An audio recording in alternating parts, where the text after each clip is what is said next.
ఇటీవల సైబర్ నేరగాళ్లు రకరకాలుగా మోసాలకు పాల్పడుతున్నారు. పేద ధనిక అనే తేడా వీరికి లేదు. వారికి కావాల్సింది క్యాష్. ఎలాగైనా వాటిని దక్కించుకోవటమే వారి టార్గెట్. ఇటీవల ఎమోషన్స్ కూడా క్యాష్ చేసుకుంటున్నారు సైబర్ నేరగాళ్లు.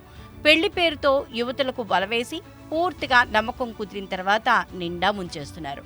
తాజాగా మ్యాట్రిమోనీ ద్వారా పరిచయమైన ఓ యువకుడు కోసం ఏకంగా 40 లక్షల రూపాయలు పోగొట్టుకుంది ఓ యువతి. షాదీ.com వెబ్సైట్లో పెళ్లి కోసం రిజిస్టర్ చేసుకున్న యువతికి శర్మ అనే యువకుడు పరిచయం అయ్యాడు. తాను అమెరికాలో సాఫ్ట్వేర్ ఇంజనీర్గా పనిచేస్తున్నానని చెప్పాడు.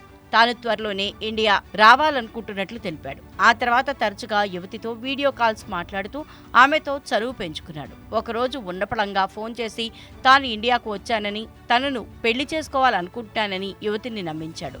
తాను ఢిల్లీ ఎయిర్పోర్ట్లో ఉన్నానని, మనీ ఎక్స్చేంజ్ కోసం తనకి 40 లక్షలు కావాలని అడిగాడు. త్వరలోనే పెళ్లి చేసుకోబోతున్నాం కదా అని యువతి 40 లక్షల రూపాయల్ని నిందితుడు ఖాతాకు పంపింది. యువతి డబ్బులు పంపిన క్షణం నుండి నిందితుడు తన మొబైల్ ఫోన్ స్విచ్ ఆఫ్ చేసేశాడు. దీంతో మోసపోయానని గ్రహించిన యువతి సైబర్ క్రైమ్ పోలీసులను ఆశ్రయించింది. ఎవరూ కూడా మ్యాట్రిమోనీ సైట్ ద్వారా పరిచయమైన వ్యక్తులు డబ్బులు అడిగితే చెల్లించవద్దంటూ పోలీసులు హెచ్చరిస్తున్నారు. ఒకవేళ అలాంటి ఘటనలకు పాల్పడి ఉంటే వెంటనే సైబర్ క్రైమ్ పోలీసులను ఆశ్రయించాల్సిందిగా పోలీసులు కోరుతున్నారు. కొంతమంది సైబర్ నేరగాళ్లు ఫేక్ ప్రొఫైల్స్ క్రియేట్ చేసి ఎన్ఆర్ఐలమని నమ్మించి వివిధ మార్గాల్లో అమాయకుల నుండి డబ్బులు రాబట్టేందుకు ప్రయత్నాలు చేస్తుంటారు. అలాంటి వారితో తస్మాత్ జాగ్రత్తగా ఉండాలని పోలీసులు హెచ్చరిస్తున్నారు.